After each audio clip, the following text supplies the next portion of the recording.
జమ్మూ కాశ్మీర్ ఎదురు కాల్పుల్లో శ్రీకాకుళానికి చెందినటువంటి జవాన్ రాజేష్ వీరమరణం పొందారు. ఉగ్రవాదులు భద్రతా బలగాల మధ్య ఎదురు కాల్పుల్లో వీరమరణం పొందారు శ్రీకాకుళం జిల్లా జవాన్ రాజేష్ది శ్రీకాకుళం జిల్లా సంతబొమ్మలి మండలం చెట్లతాండ్ర. 6 ఏళ్లుగా సైన్యంలో పనిచేస్తున్న రాజేష్ 10RR అంటే బెటాలియన్ ఆల్ఫా కంపెనీలో విధులు నిర్వర్తిస్తున్నారు. ఎదురు కాల్పులో రాజేష్ మెడకు బుల్లెట్ గాయం తగిలింది. ఇక ప్రస్తుతం నాయక్ హోదాలో పనిచేస్తున్నారు రాజేష్. ఇవాళ రాత్రి విశాఖ ఎయిర్పోర్టుకు రాజేష్ భౌతిక కాయం చేరబోతోంది.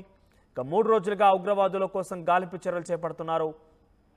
మంగళవారం ఎదురు కాల్పుల్లో 5గురు జవాన్లు మృతి చెందారు. జమ్మూ కాశ్మీర్లోని డోడా జిల్లాలో ఉగ్రవాదులు భద్రతా దళాల మధ్య మంగళవారం ఎదురు కాల్పులు చోటు చేసుకున్నాయి. సైన్యానికి చెందిన కెప్టెన్ సహా 4 సైనికులు అమరులయ్యారు. మరో జవాన్కు తీవ్ర గాయాలయ్యాయి. సో మొత్తం మీద శ్రీకాకుళం జిల్లాకి సంబంధించినటువంటి రాజేష్ 6 ఏళ్ల క్రితమే సైన్యంలో చేరారు. 10RR కంపెనీలో ఆయన పనిచేస్తున్నారు. డోడా జిల్లాలో భద్రతా బలగాలు ఉగ్రవాదుల మధ్య జరిగిన గాడిలో రాజేష్ మెడకు గాయమైంది, బుల్లెట్ తగిలింది. దీంతో ఆయన అక్కడక్కడే కుప్పకూలిపోయాడు. నిన్న ఉదయమే అంటే మంగళవారం ఉదయమే తన తల్లిదండ్రులకి సమాచారం అందించారు జవాన్లు. అయితే ఆయన మరణ వార్త విన్న తర్వాత కుటుంబీకులు ఒక్కసారిగా మున్నీరెత్తారు. సో ఒక్కసారిగా కన్నీటి పర్యంతం ఎదుర్కొన్నారు. కుటుంబీకులకి గత కొన్ని రోజుల క్రితమే ఆయన తిరిగి జవాన్గా ఆ బార్డర్కి వెళ్ళే ముందే మరో 3 నెలలు తిరిగి వస్తాను, ఇల్లు కట్టుకొని వివాహం కూడా చేసుకుంటానన్నట్టుగా రాజేష్ తన కుటుంబీకులకు చెప్పినట్టుగా కుటుంబీకులు రోధిస్తున్నారు. సో 10RR బెటాలియన్ ఆల్ఫా కంపెనీలో ప్రస్తుతం రాజేష్ విధులు నిర్వర్తిస్తూ అక్కడే వీరమరణం పొందాడు. శ్రీకాకుళం జిల్లా సంతబొమ్మాలి మండలం చెట్లతాండ్రకు సంబంధించినటువంటి రాజేష్ 6 ఏళ్ల క్రితం సైన్యంలో చేరి ప్రస్తుతం 10RR బెటాలియన్ ఆల్ఫా కంపెనీలో విధులు నిర్వర్తిస్తున్నారు. నిన్న 2 రోజుల క్రితం డోడా జిల్లా సరిహద్దుల్లో ఉగ్రవాదులు బెటాలియన్లకు మధ్య జరిగినటువంటి ఆ ఎదురు కాల్పుల విషయంలో రాజేష్ మెడకు బుల్లెట్ తగిలింది. దీంతో ఆయన అక్కడికక్కడే కుప్పకూలాడు. రాజేష్తో పాటుగా ఇతర 5గురు జవాన్లు కూడా వీరమరణం పొందారు. 3 రోజులుగా ఉగ్రవాదుల కోసం గాలింపు చర్యలు చేపడుతున్నారు. ఈ నేపథ్యంలో ఎదురు కాల్పుల విషయంలో 5గురు జవాన్లు మృతి చెందినట్టు తెలుస్తోంది. ఇక జమ్మూ కాశ్మీర్లోని డోడా జిల్లాలో జరిగింది ఉగ్రవాదులు భద్రతా దళాల మధ్య ఎదురు కాల్పులు. ఈ కాల్పుల్లో సైన్యానికి చెందిన కెప్టెన్ సహా 4 సైనికులు అమరులయ్యారు. మరో జవాన్ కూడా తీవ్ర గాయాలయ్యాయి. మీరు చూస్తున్నారు ఆర్టీ స్క్రీన్ పైన శ్రీకాకుళం జిల్లా సంతబొమ్మాలి సంబంధించినటువంటి ఆ ప్రాంతానికి సంబంధించిన వ్యక్తి ఆయన రాజేష్. సంతబొమ్మాలి మండలం పెద్ద ఎత్తున ఆందోళన కలిగిస్తోంది. శ్రీకాకుళం జిల్లా సంతబొమ్మాలి మండలం చెట్లతాండ్రకు సంబంధించినటువంటి గ్రామం అయింది. సో ఒక్కసారిగా రాజేష్ మరణ వార్త ఆ కుటుంబాన్ని మొత్తం కూడా కలిసివేసింది. ఇప్పుడు ఆ గ్రామంలో అక్కడ చూసినా కూడా విషాద ఛాయలు అలుముకున్నాయి. మనతో పాటు జాయిన్ అవుతున్నారు మా ప్రతినిధి నాయుడు. నాయుడు, సో ఏం జరిగింది? రాజేష్ మరణ వార్త విన్న తర్వాత కుటుంబీకులు నాకు తెలిసి బహుశా వాళ్ళు పెద్ద ఎత్తున దుఃఖిస్తూ ఉంటారు. గ్రామం మొత్తం కూడా ఒక్కసారిగా విషాద ఛాయలు అలుముకొని ఉంటాయి. సో రాజేష్ ఎన్ని సంవత్సరాలుగా సైన్యంలో పనిచేస్తున్నారు? అసలు ఏం జరిగింది అక్కడ? కుటుంబీకులు ఏం చెప్తున్నారు?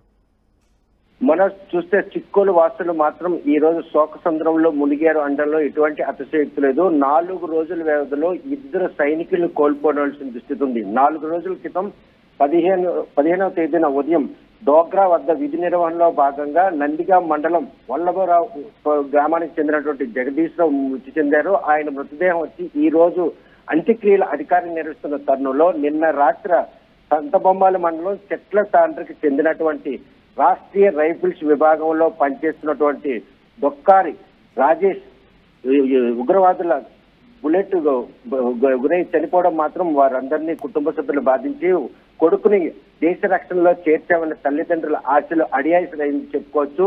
కాకపోతే మొదటి నుంచి కూడా దేశ రక్షణలో చేరాలన్నటువంటి ఆయన ఆకాంక్షకు అనుగుణంగా డిగ్రీ పూర్తి చేసిన వెంటనే ఆర్మీ ఉద్యోగం సంపాదించి 6 ఏళ్లు కావస్తా ఉంది. మరో 3 నెలల్లో వివాహం చేసుకుంటున్న తల్లిదండ్రులు చెప్పి సెలవుపై వచ్చి తిరిగి వెళ్ళినటువంటి రాజేష్ మాత్రం నిన్న ఉగ్రవాదులు 3 రోజుల పాటు పోరాడి బుల్లెట్ గాయానికి బలి ఈరోజు మృతి చెందడం వల్ల ఆ కుటుంబంలో శోక నిలుపుకుందని చెప్పు గ్రామస్తులు అందరూ కూడా శోక సముద్రంలో మునిగి తేలున్నారు. ప్రస్తుతం మాత్రం రాజేష్ లేడు.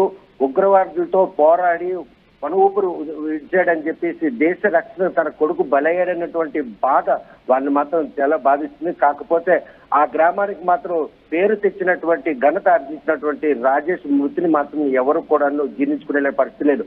ప్రస్తుతం మాత్రం ఈ రోజు రాత్రికి మృతదేహం వస్తుందని తెలియజేసిన వెంటనే మొత్తం పరిసర ప్రాంత గ్రామస్తులంతా కూడాను ఆ గ్రామానికి చేరి రాజేష్ కి నివాళులు అర్పించే పరిస్థితుల్లో 6 ఏళ్ల క్రితం ఆర్మీపై ఉన్నటువంటి మక్కువ ఆయన ఆర్మీలో చేర్చింది. ప్రస్తుతం మాత్రం ఏదైతే రాష్ట్రీయ రైఫిల్స్ విభాగం ఉందో అది సరిహద్దుల్లో ఉన్నటువంటి ఉగ్రదాడికి మాత్రం వారు బెటాలియన్ పనిచేస్తుంటే అందులో భాగంగా చురుకైనటువంటి నాయక్ గా అంటే నాయక్ ర్యాంక్ లో ఉన్నటువంటి రాజేష్ ఈ రోజు ఇలా ఉగ్రదాడిలో మృతి చెందడం మాత్రం కుటుంబ సభ్యులతో పాటు ఆ గ్రామస్తులందరినీ కూడాను శోక సముద్రం మురిగిందన్న ఎటువంటి అతిశయలేదు. ప్రస్తుతం మాత్రం గ్రామస్తులంతా కూడాను మృతదేహం రాక కోసం ఎదురు చూస్తున్నారు. ఇప్పటికే తన స్నేహితులైతేనేమి బంధువులు అదేవిధంగా తల్లిదండ్రులంతా కూడాను ఆయనకి గల నివాళులు అర్పించేందుకు ఏర్పాటుగా మృతదేహం ఎప్పుడు వస్తుందా, మృతదేహం త్వరగా తెచ్చిస్తారా లేదన్నటువంటి ఎదురు చూసే పరిస్థితి ఉంది. ఆర్మీపై ఉన్న మక్కువే ఈ రోజు ఆయన దేశ రక్షణ దళంలో చేరారు. 3 నెలల క్రితం వచ్చి తల్లిదండ్రులతో రాజేష్ మృతదేహం ఎప్పుడు శ్రీకాకుళానికి చేరే అవకాశం ఉంది? అధికారులు ఎటువంటి ప్రయత్నాలు చేస్తున్నారు? నిన్న రాత్రి మృతి చెందినటువంటి సమాచారాన్ని బంధువులకు తెలియజేసిన అధికారులు మాత్రం ఈ రోజు రాత్రికి వైజాగ్ ఎయిర్పోర్ట్ కు చేరుకుంటే రేపు ఉదయానికే చెట్ల తాండ్రకు మృతదేహం చేరుతుందన్నటువంటి సమాచారం ఇచ్చారు. రేపు అధికారుల లాంఛనాలతో గ్రామంలో మాత్రం రాజేష్ అంత్యక్రియలు చేసేందుకు జిల్లా యంత్రాంగం కూడాను పూర్తి స్థాయిలో సన్నద్ధం అవుతుంది.